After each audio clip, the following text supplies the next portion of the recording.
Local with remote. Okay. And, you know, as they walk in or when they get done chitter chattering.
He's trying to finagle it here.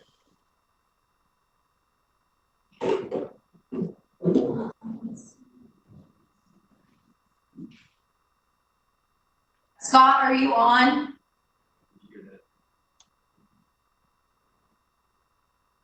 She just said, Scott, are you on? See that he's in here.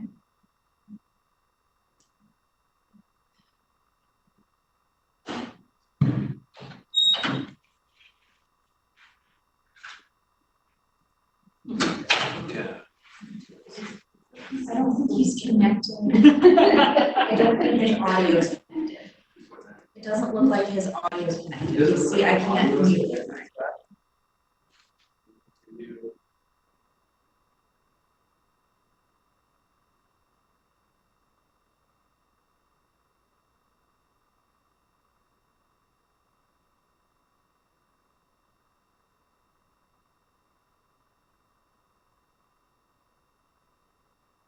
Which is 6 feet between people. Bars, dine-in restaurants, and gyms are still closed, and large gatherings will be discouraged.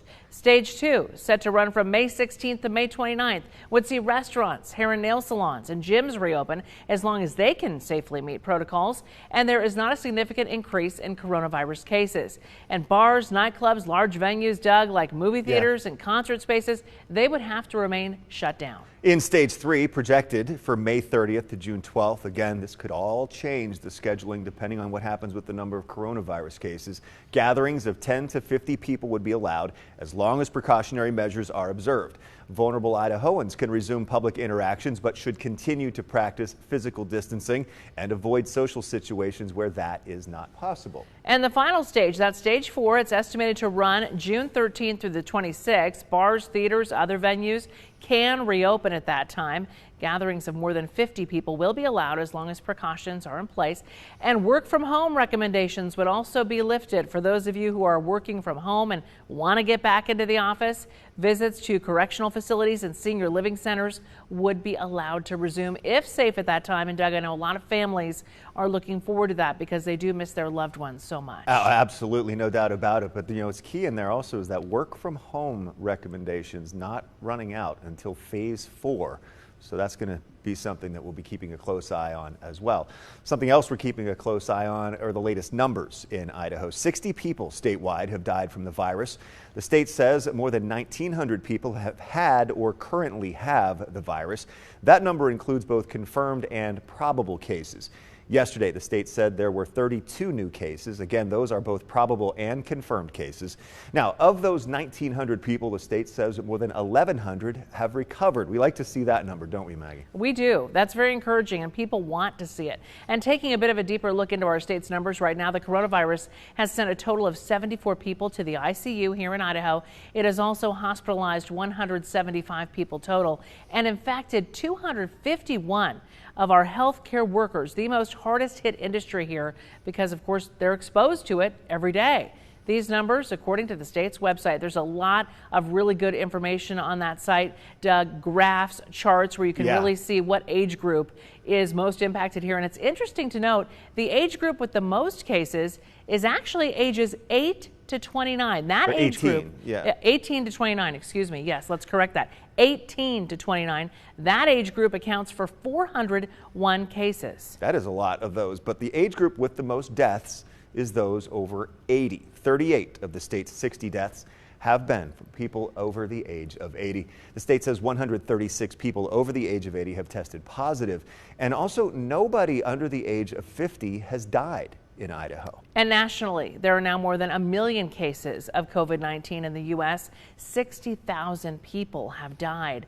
And White House social distancing guidelines expire today. The president has announced they will not be renewed. He is shifting that responsibility to the states and the governors, many of which are beginning to reopen despite not meeting federal standards to do so. Yeah, and once again, we want to mention that we are waiting for Governor Little's news conference that's scheduled for 11 o'clock. It should be starting any moment now. And over the past month, we've heard about several promising drugs being used to treat coronavirus patients. So far, none of them have been officially approved by the FDA, but that could be about to change very soon. The antiviral drug remdesivir is now being called a potential breakthrough in the fight against COVID-19. At President Trump's urging, the FDA appears poised to approve the use of remdesivir. The disease experts say that there is clear-cut evidence that it works. And we reached out to both St. Luke's and St. Alphonsus about this drug to see if they are implementing it in their treatment plan so far. St. Al's told us that they have not been given remdesivir to a patient. They have not given that drug to a patient, but they are looking for opportunities in the future to do so. And it looks like the governor has taken the podium. So let's go ahead and listen in to what he has to say about stage one. Thank you all for tuning in today. I'm pleased to announce that due to the continued responsible actions of the people of Idaho to slow the spread of coronavirus, we have met the criteria to enter into stage one of our safe, responsible approach to reopening Idaho's economy. Starting tomorrow, May 1st, the stay-home order will expire, and Idaho will enter into a new chapter of our fight with the coronavirus. However, Idahoans will still need to be vigilant to stay healthy as we continue to reopen our economy. Our staged approach is consistent with direction from President Trump, CDC, and our public health experts. Every step of the way, we have followed the President's guidance to slow the spread of coronavirus and responsibly open businesses back up so that we can give a level of certainty to consumers and employers.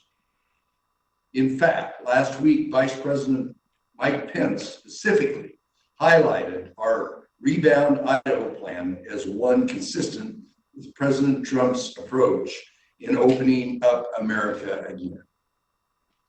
A strong economic comeback starts with one thing: consumer and employee confidence. People want to feel safe returning to work and visiting businesses. They want to know everything possible is being done to ensure that they will not contract coronavirus when they leave their homes. Until we have vaccines and therapeutics for COVID-19, safety and prevention should be our highest priority. Stage one is the first of 4 stages we outlined for the reopening of Idaho's economy.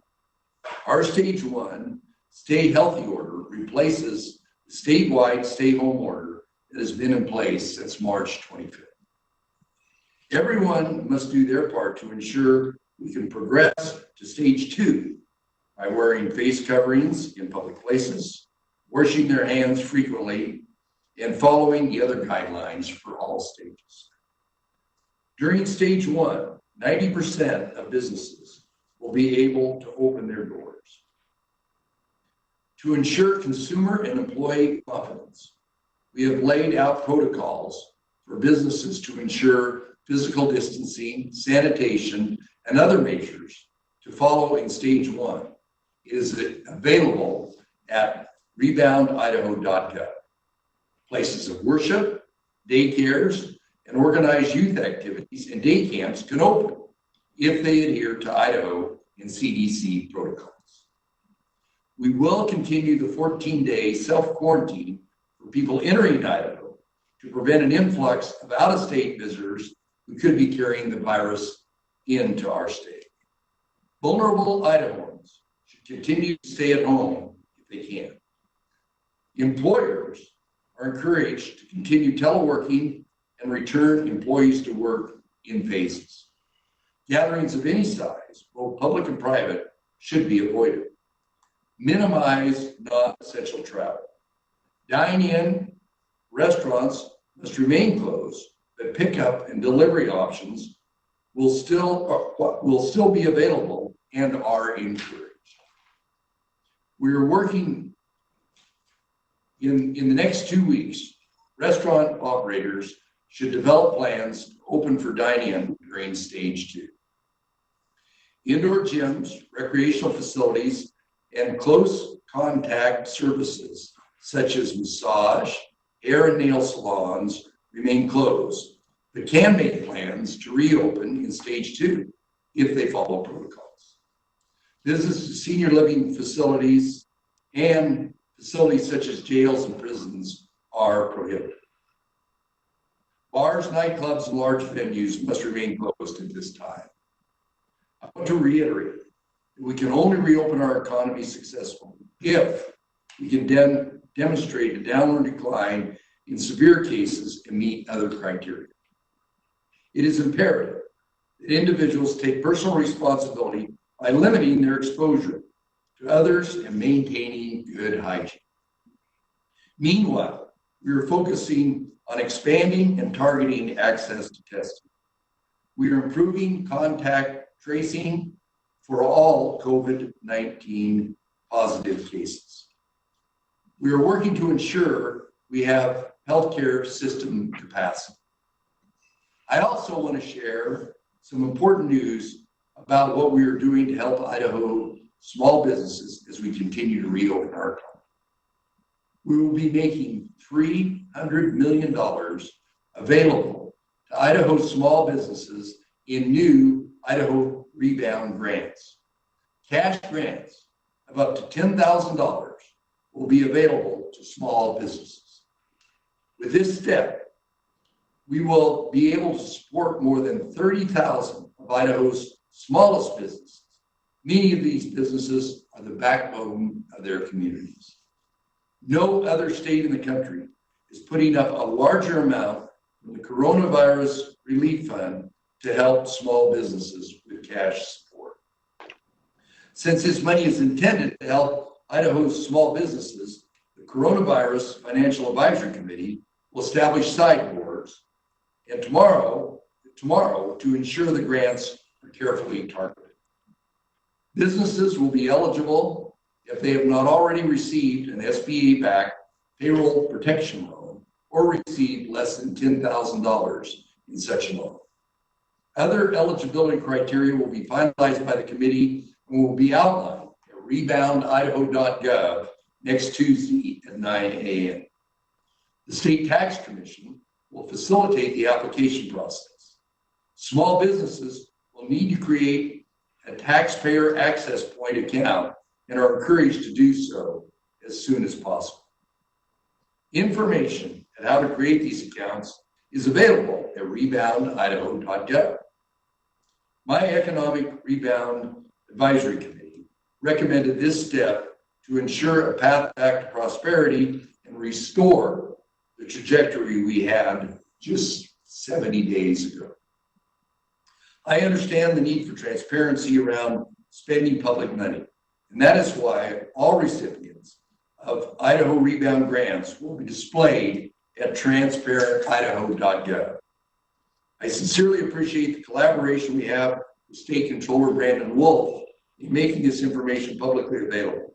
Brandon, you're a champion of transparency in government. My fellow Idahoans, I appreciate everything you're doing individually and collectively to protect yourselves, your neighbors, and your loved ones from coronavirus. Idaho was one of the last states in the country to have a positive test for coronavirus.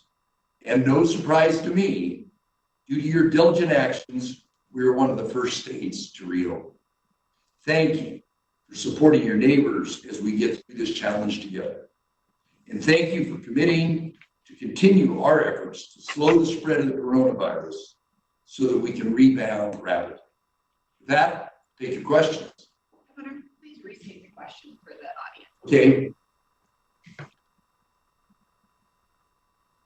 I have a question about testing. I was looking at the newly released testing data that was released on coronavirus.idaho.gov. And I noticed that Public Health District 2 had some of the lowest number of tests that were conducted, even though that contains Nez Perce County, which currently has the highest death rate in Idaho. And so I wanted to ask if you're confident that there is no community spread in Nez Perce County and that enough testing has been done to really understand the outbreak in that community. You wanted me to restate the question. The question was District 2.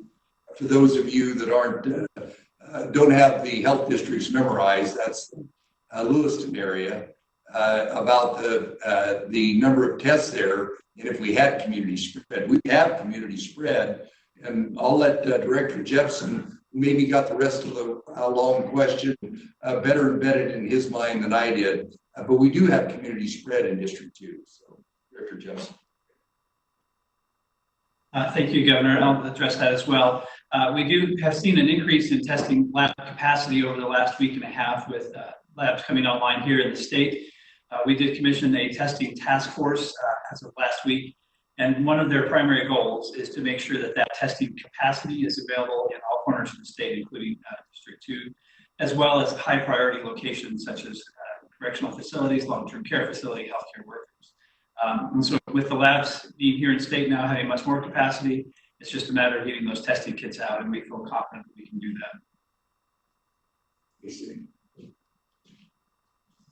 I also have a question related to testing. I'm wondering what the governor's office is hearing from hospitals and clinics, healthcare providers across the state in terms of the demand that they're seeing for testing and what sort of needs they have as far as tests go. Well, the question is about a need for testing in our hospital facilities, and I think it's similar to the last question. I'll let Dave go ahead and answer. Yeah, so we actually are in pretty close contact with those that are administering tests around the state. And we actually have seen a slight decline in the Treasure Valley in particular in the number of people requesting tests as of late. But we also know we have areas of the state, as per the previous question, that have unmet need or demand, or have had unmet need or demand for testing in their areas. And so there's the other thing that the testing task force will be working on is expanding the criteria of who should be tested. To date, that's been very tight to high priority individuals in the hospital, healthcare workers, those with very symptomatic. As this capacity comes online, not only will we look to expand testing capability throughout the state, but we'll look to expand the criteria of who should be tested. And so we expect that demand to go up. We expect to see more tests happen over the next couple of weeks. Governor Scott Logan with Channel 2. I have a question, Governor Scott Logan with Channel 2, about unemployment. You mentioned the trajectory that the state was on just 70 days ago. The wheels have come off the cart fairly quickly, it seems. How many Idahoans are just heartbroken trying to get any information from the Department of Labor? How overwhelmed is the state, and what can you do about it? Well, the question is about unemployment and the enormous change. As I think I stated last time, we were about to announce record high employment, record low unemployment, And in a matter of a couple weeks, now we've got over 110,000 people that are in the system. So you can imagine the fact that you're basically going from 0 to 100 miles an hour in that area. I believe a lot of the unemployment is caught up at this point in time.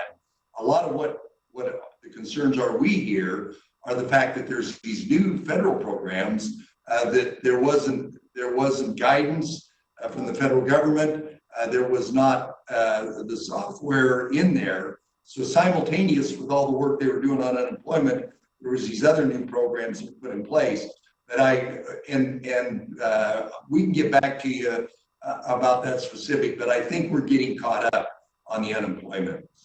Well, sir, what would you say to those people who say they've been trying week after week after week and they haven't been able to get any information on their status? That's probably on the new programs, not on the old programs. I don't think there's that long of a wait. The additional $600 a week that goes out, we got that out. The unemployment issue, but I think what you're hearing is a lot of the people that are talking about the paycheck protection, which is a new program, and that's an issue of just getting ramped up. And of course, also hearing back from the Small Business Administration. We'll put out details today. But I talked to some people who applied several weeks ago, and they haven't heard anything from the Department of Labor. They've been on hold for an hour on the phones, etc. If it's traditional unemployment, I don't believe that's the case. You might have an individual, but I think for the most part, traditional unemployment, they're now getting those dollars out. Governor, go ahead. Somebody's interrupting. Go ahead. Please finish your answer.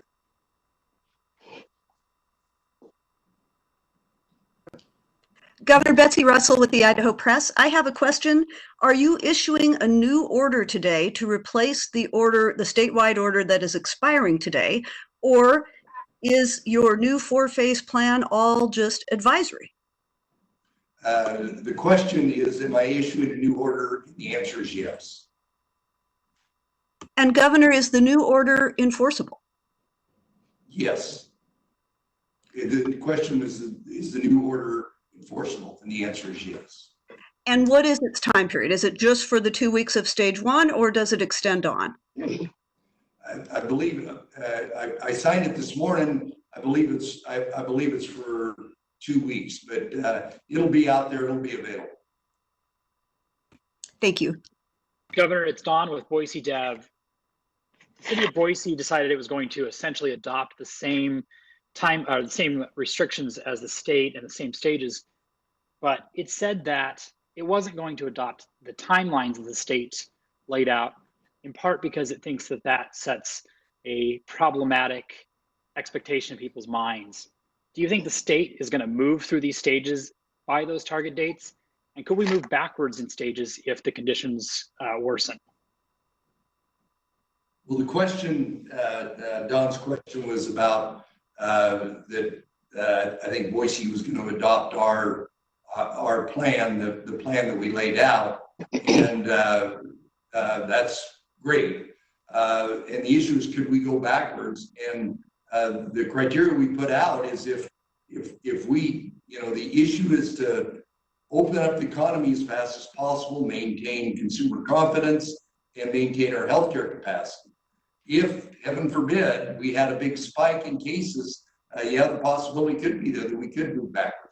The whole plan is to get this done on the schedule that we have, and that's why we have it metered out over time to increase the exposure of people that will be exposed to each other and not have us overrun our healthcare capacity, particularly in those critical areas like senior living centers. But Governor, aren't you concerned that businesses are banking on these timelines and that they may shift?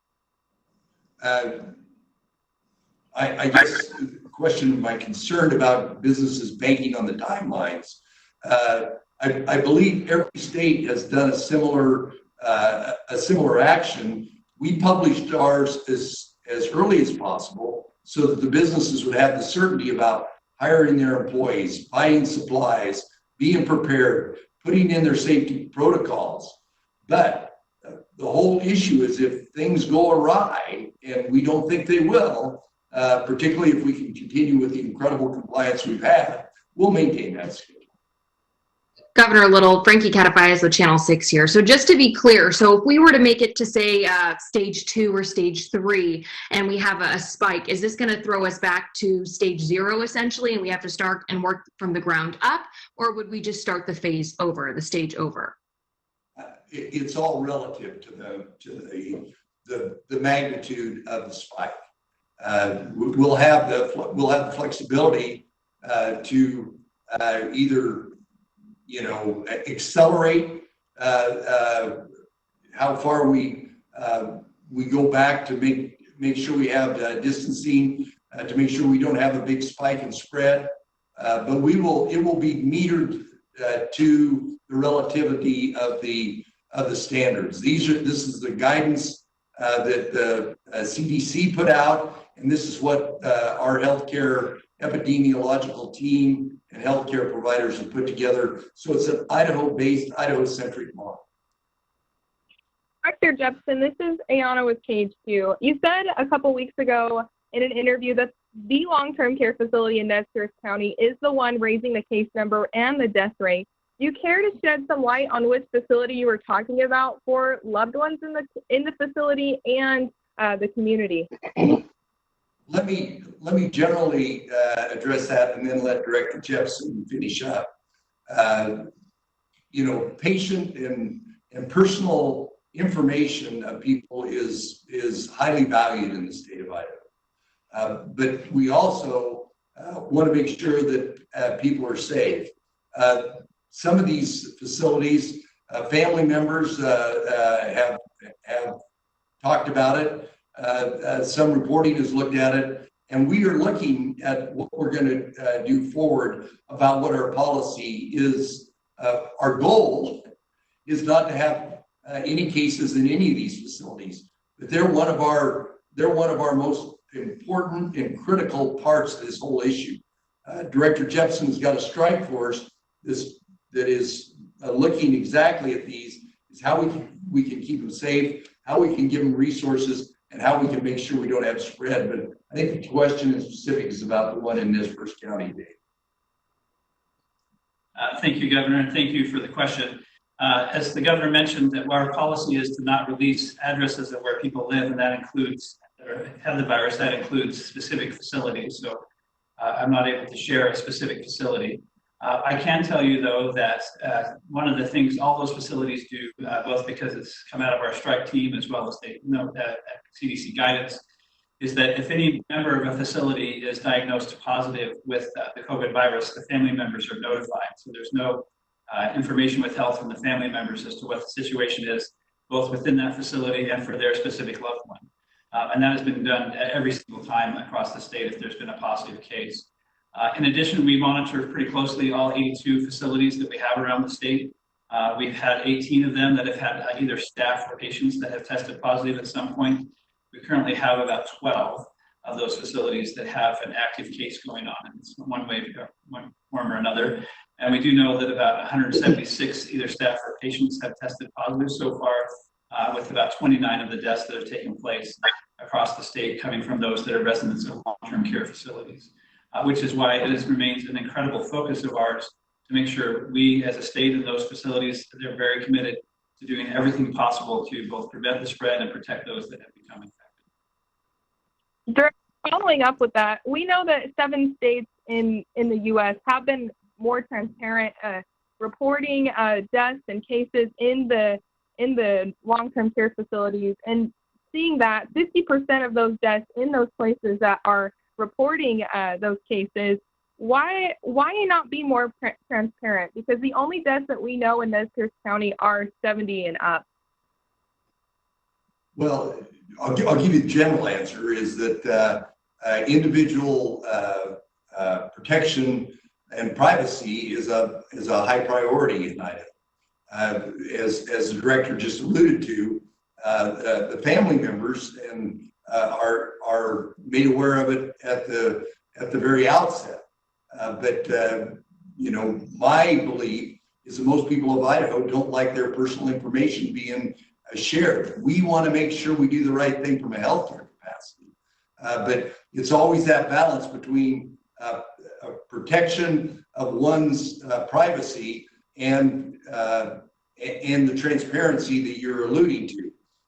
On a broad range, from the magnitude of the spread, magnitude of the risk of the community, all that data is being reported.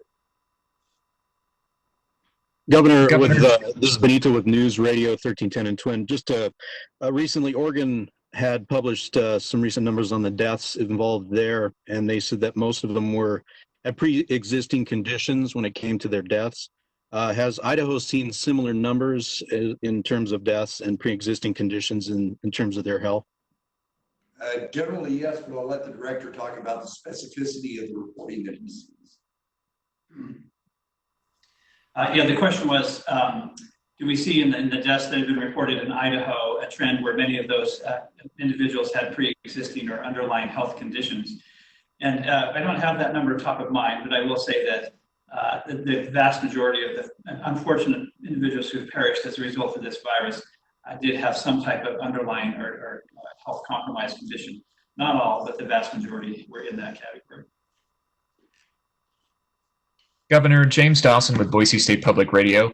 The Rebound Idaho plan says we have to have a testing strategy and contact tracing strategy developed. Department of Health and Welfare said those plans were in various stages of completion and probably won't be published by tomorrow. Do you feel confident that Idaho is ready to move to stage 1 without either of those in place? Yes. And why is that? The numbers that we have, healthcare capacity is my favorite graph here. Is about that red line. As far as healthcare capacity, we have adequate capacity. There are various stages of contact tracing because for the most part it's done by the health districts, which have, in some health districts, they have a huge workload going on. And as we move through the plan, the health districts are going to have more work to do in a lot of other areas. We're putting more resources into the health districts, but I'm confident that we've exceeded our hurdles for stage 1. Well, as of right now, though, Central Health District is planning on hiring more employees to help with contact tracing, but none of the other ones that we've spoken with are planning to hire more contact tracers at this time. So I guess what is the state's strategy for making sure that we have enough of them to adequately, I guess, alert people who may have come into contact with someone who has contracted the coronavirus? Well, we're putting significant resources into it. I'll let Dave talk about the details.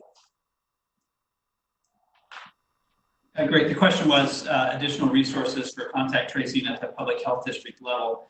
It's a great question. It's a conversation that we've been having across all the health districts of how to scale up and increase the amount of contact tracing. And just in case people don't know, contact tracing is the public health activity where when somebody is tested positive, we interview them, we find out who they've been in contact with, we then interview those people that they've been in contact with to assess how much exposure they may have had and whether they need to self-isolate. And we'll actually move to the second tier of that, those that they may have interacted with, depending on the conditions. That's a very labor-intensive work. To date, we've actually been generally keeping up with the capacity that we have in the system. And we actually have in the working group, one of our focuses is on contact tracing and it's scaling up those activities. Coming out of the CARES Act money is money that's being allocated to hire those folks. And I'll be actually talking with at the working group today on their plan of how we do that across the state. So some of the health districts are slightly ahead of others. They're in various phases and they are independent entities, but we will be moving across the state to increase our capacity, both with people and with technology.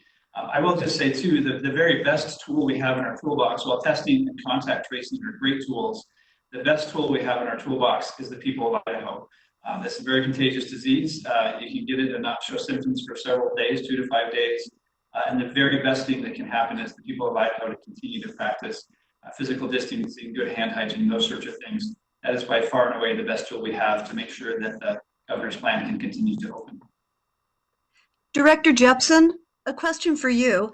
Our state website reported 32 new cases yesterday, 35 new cases the day before, but it doesn't specify where those new cases were. And there's no way from the way the data is presented to tell in which counties these new cases are cropping up each day, unless you're tracking the numbers in every county and writing them down and comparing them back day to day. Any chance that the state website could begin displaying where the new cases each day are occurring by county? Betsy, yes. The question was the ability to see the new cases reported at a county level as a new case information. Our goal has always been and remains to share the data in the best way possible and as much data as we can. We didn't have this dashboard 30 days ago, and so it continues to evolve, and our commitment is to make it better and better and better. And so it's suggestions like that, Betsy, that we'll take back and work in to make sure we can deliver on that. You're correct. Today you have to monitor each day to see that. And I'll take that back to the team. Among many things that we're looking to do to continue to make the data better and display more, we'll add that to the list. And then I would just ask your patience as we do that. We end up changing it fairly regularly as new data comes out, and we'll continue to do that, but we'll continue to describe why and what that data is. We'll take that suggestion back. So thank you, Betsy. Thank you. Director, along those lines, so far, everything has been released by county, but as you know, there's a huge amount of variability within counties when it comes to socioeconomic status and income. Would it be possible to get even more specific data, like by zip code, which some states are doing, which might enable tracking even more specific trends? Well, Melissa, thank you. The question was, can we get the data of cases reported at more granular level than county level, which is where we report today? That is something that we are looking at. The trade-off for us is we don't want to get so granular that we identify specific people in specific zip codes. And so the trade-off is privacy, HIPAA protection versus the information to be displayed.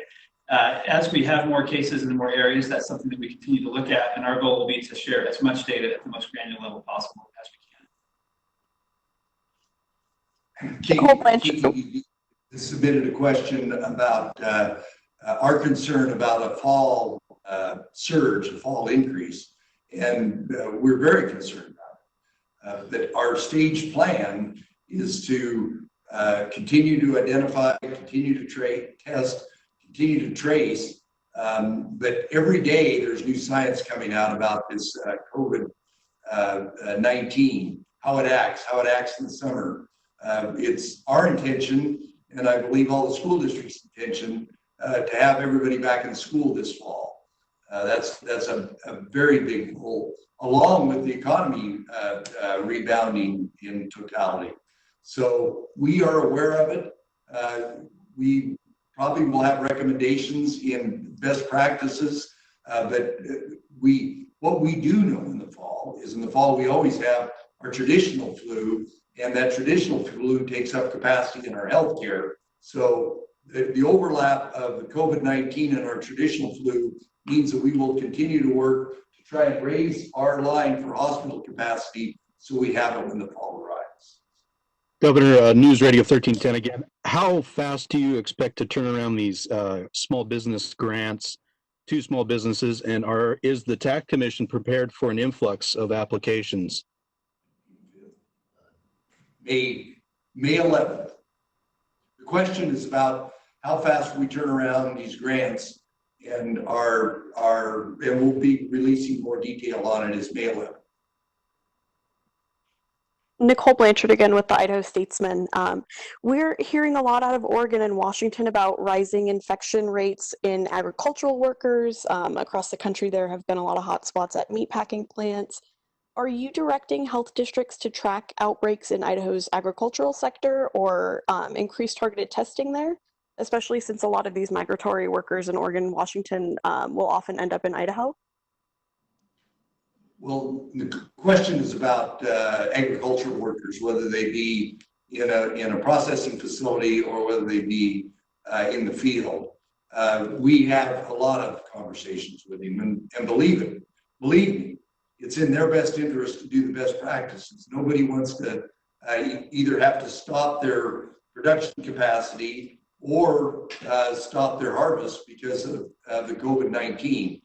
So a lot of the input that either us or the health districts have had with them, generally they've been ahead of us.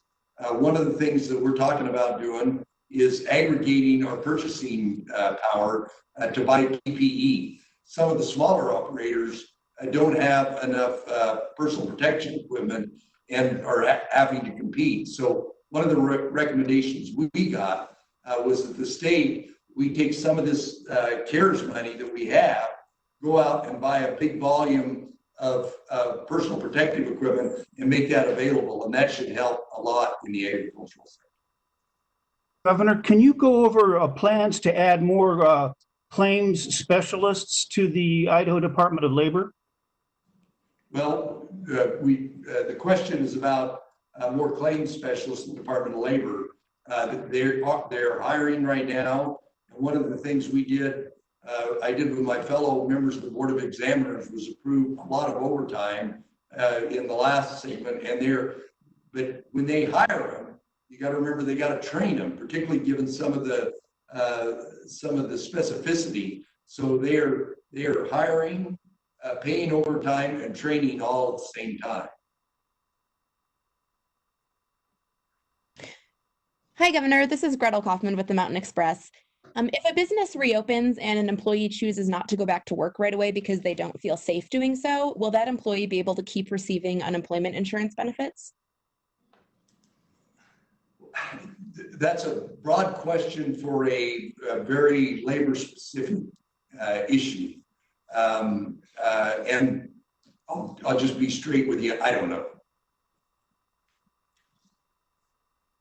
Governor James Dawson with Boise State Public Radio again. You've talked a lot about peer pressure being kind of the main enforcement mechanism for these orders, but now you have local mayors, I'm thinking of Nampa specifically, are basically sidestepping this by saying they're not going to do anything if a bar reopens in phase one. How can you expect to advance past phase one without this kind of cooperation from local officials holding their own constituents to the fire?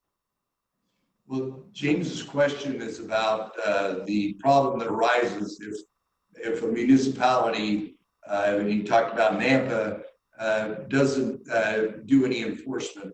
That's not in anybody's best interest. And I'm not sure that the way you characterize it is the way it is. That position by Nampa has some nuances in it. About what that enforcement is. And I've had conversations with some of those. Well, I had a conversation with all the mayors yesterday and some specific. We need the help of the local entities as we go about this. But I will go back to what you started your question with, James, and this is the right thing to do. It's the right thing to do for your community. It's the right thing to do for your customers. It's the right, if every business in the state is closed and only one opens, it's not fair to the rest of those businesses. I think there is a lot of pressure that will come to bear on somebody that does that, or on a community that does that, if they look at the consequences.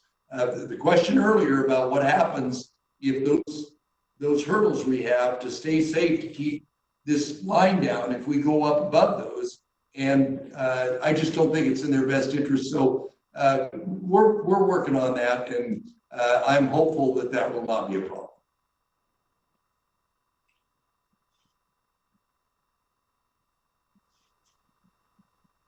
Ariana Lake here with 4 News Now. We are on the border with Washington and North Idaho. Are you worried about people crossing over because things are still closed here in Washington? The question is about, Ariana, is about the problem we have with border communities, with people crossing over. I had a conversation with Governor Inslee this week, and one of the issues that you're very well aware of it at that end of the state is the fact that Washington has their waterways, their golf courses, and their car dealerships closed. So there's been a lot of people coming from Washington across. The governor's going to open up the golf courses and the waterways, and that will help, particularly as the weather gets, and I think the campgrounds. I think don't hold me to that, but I know the golf courses and the waterways, and that will help kind of alleviate that problem. That, you know, Coeur d'Alene's one thing, but a small community in Idaho with maybe only one grocery store with limited public safety, if they have a barrage of people coming from whether it be a town in Idaho or for somebody, particularly out of state where they have community spread, it is a big problem. And I hear a lot about that. So we're trying to do all we can to keep that from happening. When I was up there, I talked to the sheriff, the public safety people in Coeur d'Alene. They're aware of it. They actually said when they went out and put warning messages on cars, the amount of those people coming over from the Spokane area went down. So I'm hopeful that problem won't be as great as it could be. Idaho is the only state with a state health insurance exchange that hasn't opened an open enrollment period during the pandemic. And you have said that people who've lost their employer-sponsored coverage are eligible to purchase insurance on the exchange, and they are. But recent estimates suggest that there are more than 4,000 people in Idaho who never had employer-sponsored health insurance coverage, and who now, during the pandemic, are interested in purchasing insurance through the state health exchange and are eligible, but we haven't opened an enrollment period. Are you still considering opening one? Betsy, I'm glad you asked that question because we get quite a few comments on that. Under the way Your Health Idaho works, if you have a change of employment status, you're eligible to go sign up. So a lot of what we hear here in this office is the fact that we don't have an open enrollment.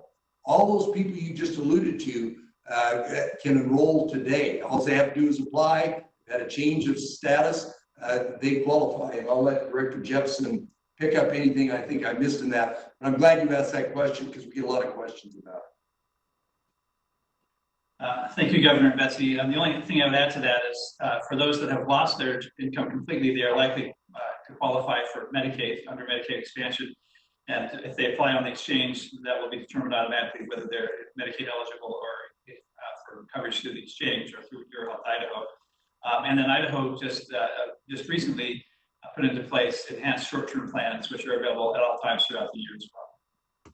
Director, but what about those who still don't have insurance and don't fall into those categories, but could purchase insurance through our exchange if we open an open enrollment period? Why not do that as the other states with state insurance exchanges have done? Yeah, you know, I think the difference in Idaho is we do have these enhanced short-term plans that are available year-round. They're priced very competitively, and those individuals that might be in a category that you referenced have that opportunity to purchase some coverage. So that would be, I mean, that is an option in the marketplace today. But if they lost their job, they can buy a short-term plan, they can get on the exchange without having an enrollment, and they likely, they have no income, would be available for Medicaid.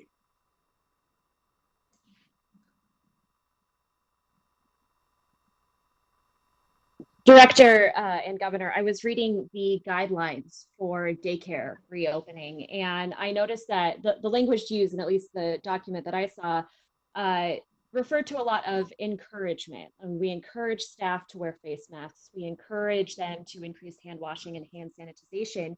But I didn't see anything about enforcement. Without enforcement, is there really any way to stop these kids from becoming tiny little vectors running around the community?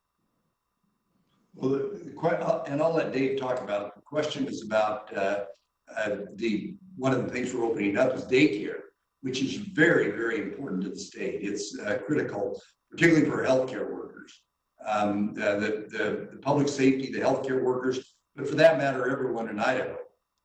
Some areas, the city of Boise has their own daycare criteria right now, but I'm sure Dave has read the guidance that we just issued more recently than I did, so I'll let him answer about the specificity. Thank you, Governor. Thank you, Melissa, for the question. We have just released on the rebound.idaho.gov website the guidance that you referenced for daycare facilities. And that is guidance, as you mentioned. However, in the conversations we've had with the daycare providers, they're not in that business unless they care about kids, and they've really been focused on how they keep people safe. And they have a business model problem. If their parents don't feel like their children are going to be safe in that facility, they're not going to bring their kids. And so rather than put that into a heavy-handed government enforcement action, we felt like we would put out what the guidance is and let the free market work of parents and their concern for their kids. And frankly, the folks that run daycare centers are very highly motivated to be compliant. As the governor mentioned, many local municipalities do enforcement as well. I suspect I'll be adding this to their list. So thank you. Along those same lines, you mentioned free market and heavy hand of government. I'm hearing a lot of frustration from small business owners, as well as people who patronize small businesses, that businesses like Target and Walmart are deemed essential, and there's no physical distancing that's possible at those stores. And meanwhile, some of these small businesses that were considered, non-essential in your words, were forced to shut down. If you could do that over again, would you have changed anything about either the language or how those guidelines were put out in the first place? Well, I'm glad you asked a question about non-essential. That was nomenclature we got from the federal government that I was never a fan of, because I think they're all, but obviously grocery stores are essential. And but what I see is a significant competition. Now it's a little harder in a small community where you only have one store, but if you've got a community with one store, I'm a firm believer that whoever the person is that owns that has a very deep love of their community, and they're going to do all they can to keep them safe.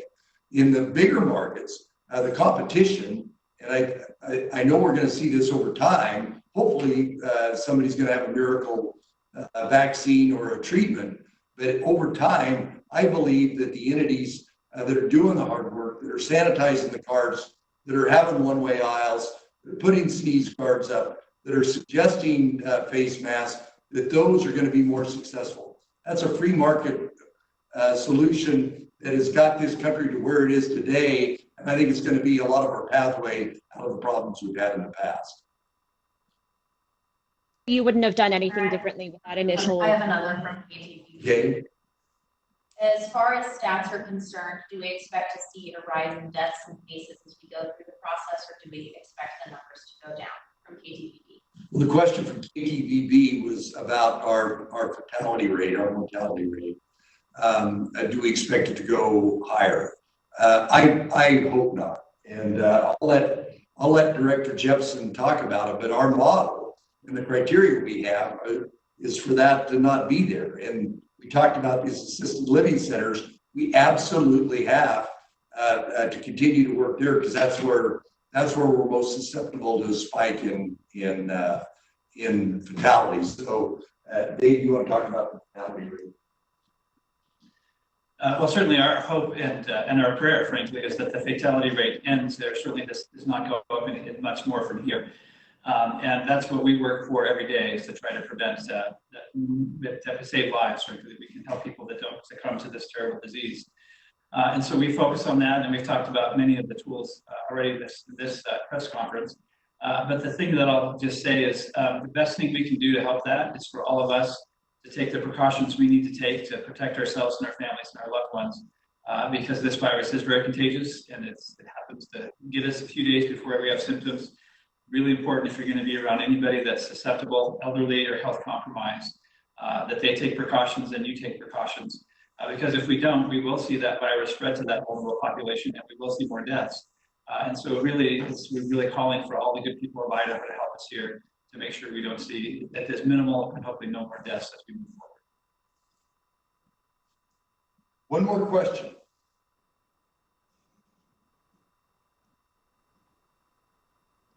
Governor Keith at the Associated Press with a question about your plan. There's a lot of metrics that have to be met. It's a pretty tough virus.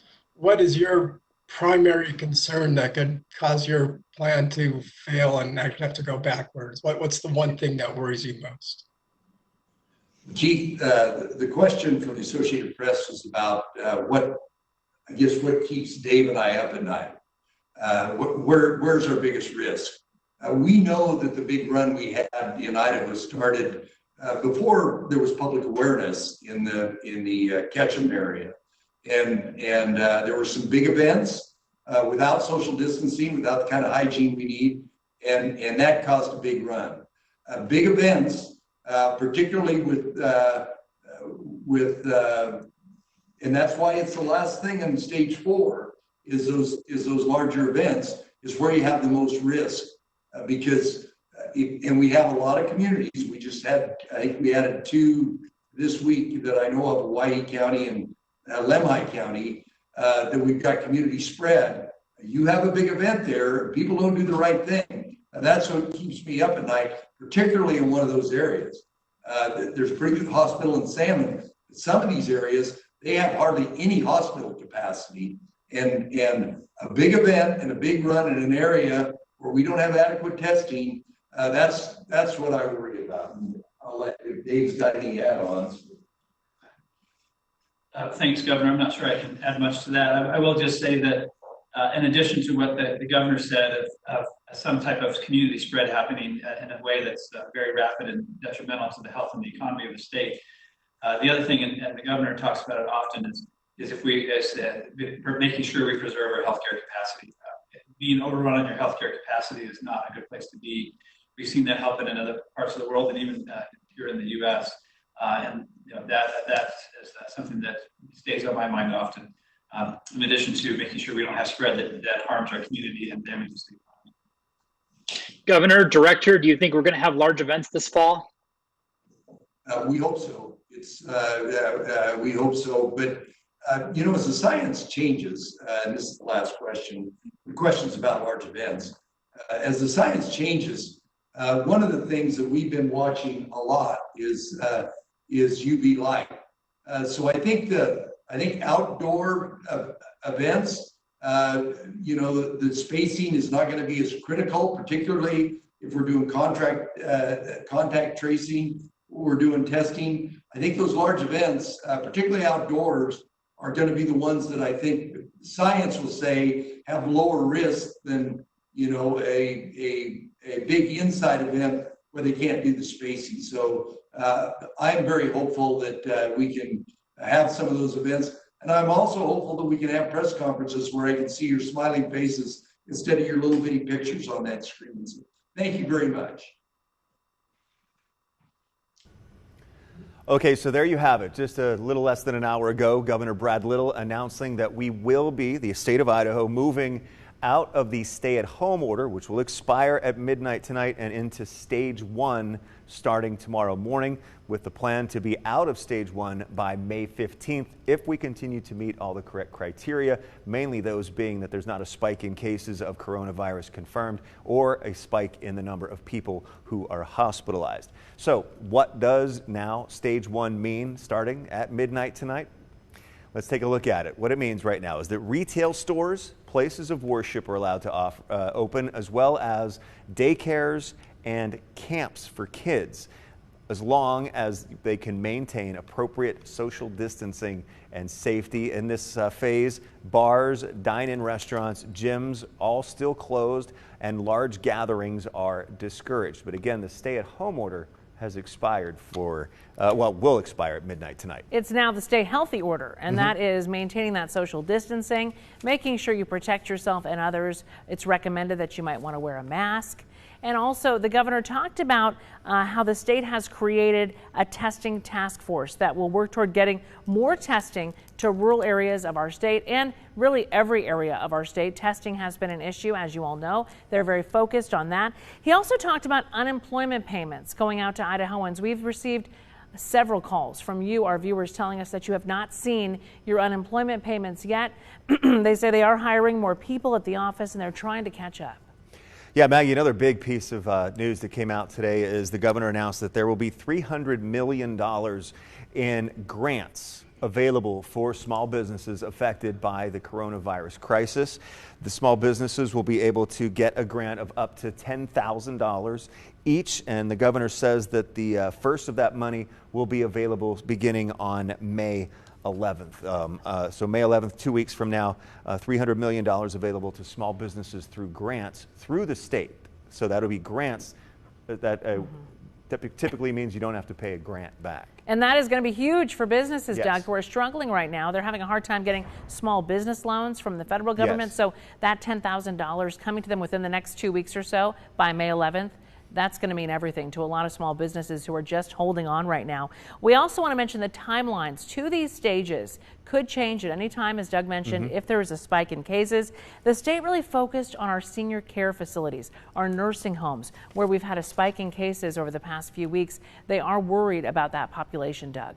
And one thing too, Maggie, we talked yesterday about the word order and how key that is in the state's authority in these issues. And the stay-at-home order expires tonight, and this is a stay healthy order according to the governor. So under an order, if we understand it, that means the state maintains authority over how this plan rolls out, meaning that cities and towns and counties can't put in place rules that are less stringent than what the government has, or what the state government has put in place, but they could do things that are stricter or more precise in the guidelines. That's under the definition of the word order when it comes to the governor's authority under a state of emergency. So basically, we just have to see how stage 1 goes for the next couple of weeks, see if we stay on target, then we'll move into stage 2 if that's the case, but we're going to take this in 2-week increments. And I wonder if the governor will hold a news conference every week or every 2 weeks, whatever he does. Of course, we will bring it to you live. And I'll be talking to him later today for this weekend's Viewpoint as well. We'll have some clips from that interview as well today on the news at 4. So. We're getting ready for the news at noon right now. We're going to take a quick break, reset, and then come back to you with the latest details on the governor's new Stay Healthy order and where we go from here with the fight against the coronavirus. Maggie, thank you. And we're going to see everybody here coming up in just 2 minutes with the news at noon. Tonight on the news at 10, we take you inside the Lori Vallow case with Dateline's Keith Morrison.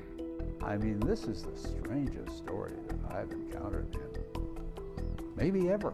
The first on-camera interview with Lori Vallow's son. We were both confused, like, how do you